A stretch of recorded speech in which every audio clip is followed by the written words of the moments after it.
नमस्कार. मी प्राध्यापिका मेधा दाते. लेखक क्रमांक 157. 5 जून. वृक्षवल्ली आम्हा सोयरे. 400 वर्षापूर्वी तुकारामांनी हा अभंग म्हटला. वृक्षवल्ली आम्हा सोयरे असल्याचा उल्लेख केला. पण आधुनिक शास्त्रज्ञांना मात्र 1972ला आपण निसर्गाचा एक भाग आहोत, त्याला जपले पाहिजे हा साक्षात्कार झाला. आणि तेव्हापासूनच त्यांनी पर्यावरण दिन साजरा करायला सुरुवात केली. 5 जून हा पर्यावरण दिन साजरा केला जातो. ह्या दिवशी विशेषत्वाने 121 देशात मोठ्या प्रमाणावर पर्यावरण जपा म्हणून संदेश दिला जातो. जनजागृतीचे काम होते. माणसाच्या बेजबाबदार वागण्याचा परिणाम निसर्गावर पडतोय आणि परिणामी हवा, पाणी, माती, सूर्यप्रकाश, आवाज सगळ्याचं प्रदूषण झालेलं आहे.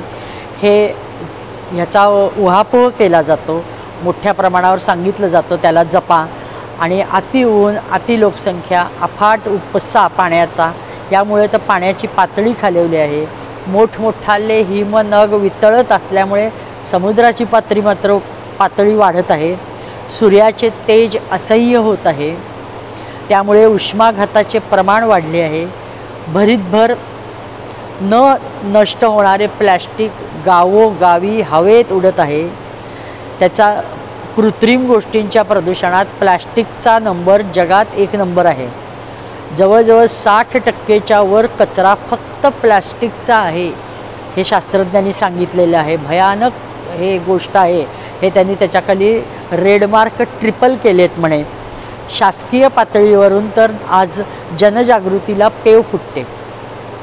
रेडिओ, TV मार्फत पर्यावरणाचे डोस पाजले जातात.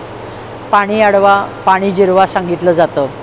झाडे लावा, झाडे जगवा, रासायनिक खतं टाळा, जैविक खतं वापरा. वेगवेगळ्या प्रकारांनी कुठल्याही मार्गाने निसर्गाला कसं वाचवायचं याचे संदेश आज दिले जात असतात. मागील 5-6 दशकातला हा खेळ आहे.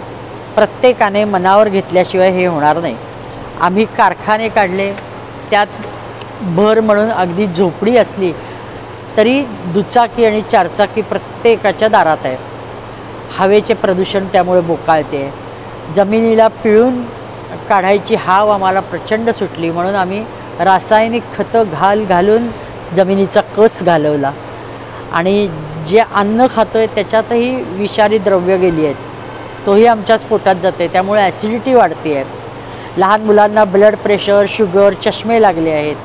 आणि तरी आम्ही फिकीर केली नाही. म्हणजे प्रत्येकाचे, आम्हाला कशाचंच काही पडलेलं नाही आहे. माणसाने थोडा विचार करायला हवा. आपण रोजचं पर्यावरण दिन रोजच का साजरा करायचा नाही? आज एकच दिवशी का करायचा? एवढे अवघड आहे का प्रदूषणमुक्त जगणे? आमची शेती परंपरा हजारो वर्ष होती. आम्हाला उत्तम अन्नधान्य देत जमीन आलेली आहे. हर तऱ्हेचे उद्योग व्यवसाय आपल्याकडं होते. कामधंदा नाही म्हणून उपासमारीने माणूस मेला आहे असं पूर्वी कधीही झालं नाही आहे. त्याशिवाय सकाळ संध्याकाळ घरोघरी अग्निउपासना, ध्यानधारणा होतच होत्या. समृद्ध आयुष्य समाज जगत होता.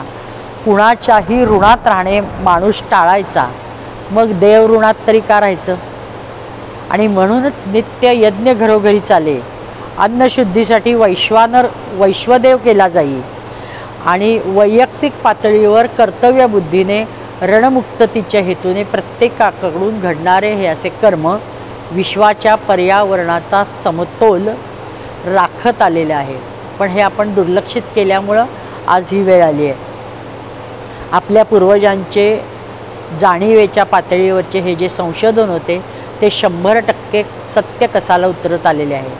सद्य परिस्थितीच्या भयानक परिणामांचा विचार करून सर्वश्रेष्ठ शास्त्रज्ञ भगवान श्रीकृष्ण आहेत असं मान्य करूया आणि गीतेचा संदेश मानू. यज्ञासह सृष्टी निर्माण केली आणि यज्ञ सर्व काही आहे. म्हणजे सहयज्ञा प्रजा सृष्ट्वा पुरोवाच प्रजापती हे जे म्हणलेलं आहे, हा संदेश प्रत्यक्ष आचरणात आणू. प्रदूषण विरहित जीवन जगू, निरामय जीवन जगू आणि सृष्टीला जगू. धन्य ज्ञान आणि धन्य संदेश. नमस्कार.